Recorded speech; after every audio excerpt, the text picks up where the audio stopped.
ప్రతి ఒక్క హీరో కూడా వాళ్ళ అభిమానుల నుంచి ఏం కోరుకుంటారు? కేరింతలు, గొప్పగా అరవడాలు, వాళ్ళకి పూలాభిషేకాలు చేయాలి, పాలాభిషేకాలు చేసి అంటే ఇలాంటివన్నీ కూడా ఎక్స్పెక్ట్ చేస్తూ ఉంటారు. కానీ మెగాస్టార్ గారు ఇంత గొప్ప స్థాయికి ఏ విధంగా వచ్చారంటే ఆయన గొప్ప మనసు, గొప్ప మాటలు అని చెప్పేసి చెప్పుకోవచ్చు. కిరణ్ అబ్బవర్ నటించినటువంటి Chennai love story cinema pre release ఈవెంట్కి చీఫ్ గెస్ట్గా వెళ్ళారు మెగాస్టార్ చిరంజీవి గారు. అక్కడ ఆ స్టేజ్ పైన మాటలు ప్రతి ఒక్కరిని కూడా ఆకట్టుకుంటున్నాయి. అంటే అందరూ కూడా అరే ఇది కూడా నా జీవితమే, నేను కూడా ఈ స్థాయి నుంచే వచ్చాను, కానీ నేను ఎప్పుడు కూడా ఆ మూలాల్ని మర్చిపోను అనే విధంగా ప్రతి ఒక్కరి మనస్సుని కూడా తాకుతూ ఉన్నాయి మెగాస్టార్ చిరంజీవి గారు మాట్లాడేటువంటి మాటలు. అయితే అంత గొప్పగా ఏం మాట్లాడారంటే ముఖ్యంగా ప్రతి ఒక్క హీరో అభిమానులందరూ కూడా ఏం కోరుకుంటారు? మా హీరోని గొప్ప స్థానంలో చూడాలి, ఆయనకి పూలాభిషేకాలు చేస్తాము, పాలాభిషేకాలు చేస్తాము, గొప్పగా రక్తదానాలు చేస్తాము, అన్నదానాలు చేస్తాము, వాళ్ళ యొక్క పుట్టినరోజులకు కావచ్చు, లేకపోతే కొత్త సినిమా వచ్చినప్పుడు క్రాకర్స్ కాలుస్తాము, ఈ విధంగా బ్యాండ్ పెడతాము, డీజే పెడతాము, డాన్స్లు వేస్తాము, ఈ విధంగా అనుకుంటూ ఉంటారు. కానీ మెగాస్టార్ చిరంజీవి గారు కోరుకునేది అవన్నీ కాదు.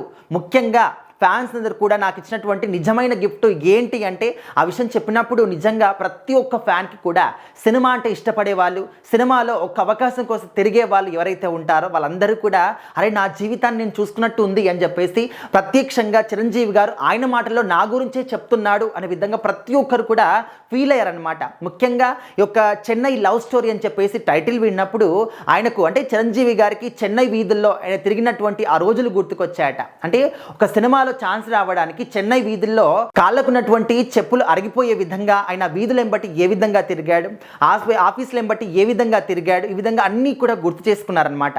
అండ్ ఆ విధంగా అంటే లవ్ స్టోరీ కాదు నాకు గుర్తుకొచ్చింది, ఆ వీధులతో ఉన్నటువంటి నాకున్నటువంటి ఆ లవ్ గుర్తుకొచ్చింది అని చెప్పేసి చెప్పడం జరిగిందనమాట.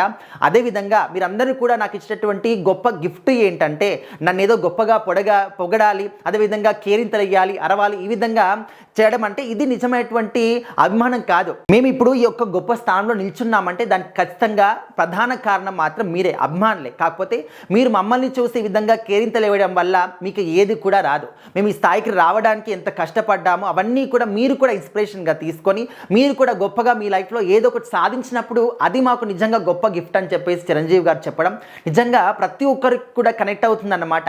అభిమానుల గురించి ఇంత గొప్పగా కోరుకునే హీరో ఎవరుంటారు? మెగాస్టార్ చిరంజీవి గారు మనసే కాదు మాట కూడా గొప్పదనం, అంటే గొప్పగా మాట్లాడేటటువంటి తత్వం ఉన్నటువంటి వ్యక్తి అని చెప్పేసి అందరూ కూడా కీర్తిస్తూ ఉన్నారనమాట.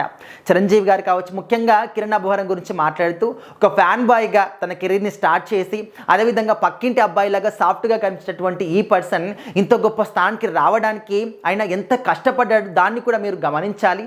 అదేవిధంగా నేను చెయ్యలేను, అది నా వల్ల కాదు అని చెప్పేసి నమ్మకం లేని మాటలు కాకుండా లేదు నేను కష్టపడతాను, ఒక్కసారి వెనకడుగు అంటే ఓడిపోయినప్పటికీ కూడా దాన్ని నేను మెట్టుగా మార్చుకొని సక్సెస్ని సాధించడానికి ఇంకా కష్టపడి ముందుకెళ్తాను అని చెప్పేసి ఆ ఒక ధైర్యంతోని, నమ్మకంతోని, కష్టపడే తత్వంతో ముందుకు రండి. అప్పుడు ప్రతి ఒక్కరు కూడా విజయాన్ని సాధిస్తారు. అలాంటిదే కిరణ్ అబ్బవరం కూడా సాధించాడు. అండ్ మా నుంచి మీరు కోరుకునేది ఏదో గొప్ప గొప్ప సినిమాలన్నీ కూడా నేను ఆశించాను. ఎందుకంటే మేము కష్టపడేటువంటి ఆ తీరుని మీరు ఇన్స్పిరేషన్గా తీసుకొని అప్పుడు మీరు కూడా ఏదో గొప్పగా సాధిస్తే అభిమానులుగా మీకు అంటే మాకు కావాల్సినటువంటి గొప్ప గిఫ్ట్ అంతకన్నా ఏది కూడా ఉండదు. అభిమానుల పేరుతోని ఫైటింగ్స్ చేసుకోవడం కానీ, మాటలు తిట్టుకోవడం కానీ ఇది నిజమైన అభిమానం కాదు. సో మా మీద అభిమానంతో అంటే మేము ఎంత కష్టపడ్డామో దాన్ని మీరు కూడా ఒక ఇన్స్పిరేషన్గా తీసుకొని మీరు కూడా గొప్ప స్థానానికి వస్తే మేము ఖచ్చితంగా సంతోషిస్తామని చెప్పేసి కూడా చెప్పడం జరిగింది. సో మరి అక్కడ హీరోయిన్ గురించి కూడా మాట్లాడుతూ శ్రీ గౌరీప్రియ, సో తను కూడా ఇప్పుడు తెలుగింటి అమ్మాయిలాగా అందరూ కూడా పరిచయం అవుతుంది. సో అందరూ కూడా ఆదరించండి, తెలుగింటి అమ్మాయిలాగా ఇంకా ఇంకా సినిమాలు వచ్చే విధంగా, ఛాన్స్లు వచ్చే విధంగా చేయండి అని చెప్పేసి కూడా చెప్పారు. సో ఓవరాల్గా సినిమా స్టోరీ మాత్రం చాలా అద్భుతంగా ఉంటుంది, అందరూ కూడా చూసి ఆదరించండి. ఈ సినిమా కూడా ఖచ్చితంగా హిట్ అవుతుంది అని చెప్పేసి అయితే ఆయన చెప్పడం జరిగింది. సో ఓవరాల్గా ఈ స్పీచ్ మొత్తంలో కూడా చిరంజీవి గారు అభిమానుల గురించి చెప్పినటువంటి ఆ మాటలు చాలా వైరల్ అవుతూ ఉన్నాయి. ప్రతి ఒక్క సినిమా ప్రేమికుడు కూడా ఈ మాటలు షేర్ చేస్తూ ఉన్నారు.